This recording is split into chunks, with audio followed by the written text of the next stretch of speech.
міне мынау біздің жатқан жерлеріміздегі ағаш үйлер.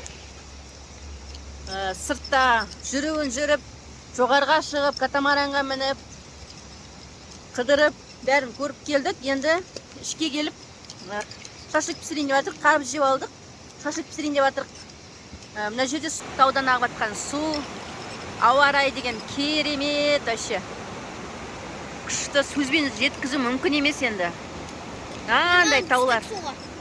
Су мұздай, қарамыз болып жатыр су.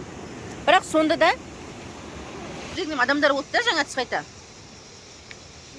Қандай керемет, мен мынандай природаны вообще көрген жоқпын. Қараңыздар.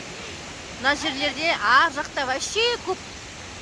Ана ары қарай таудан бұрылып бара бересіз жоғарыға қарай. О жақтарда да ағаш үйлер бар. Біздер ағаш үйді 20 деді, 15 мыңға түсіп, бағасын 15 мыңға алдық. Бүгін бірінші күн берейінші деп манаға көмектесем, мынау 15 мыңға түсіріп берді.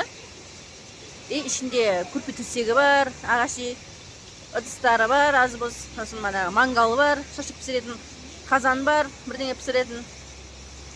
Сол жақсы екен, демалуға күшті жер. Келсеңіздер болады осындай жерлерге. Өте керемет. Біздер осыны қашан деп жұрттан естиміз де, Көлсай дегенді, бірақ барып келмеп едік. Енді естігенше, бір рет көзімізбен көрейік деп, осы жерге келдік. Мен тамам ауыра бастады уже.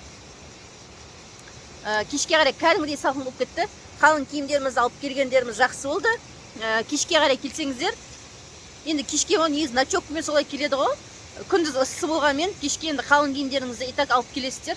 Кәдімгідей салқын болып тұрады кешке. Мына киіммен де мен қызым томып қалды. Тағы да киім бар ма дейді.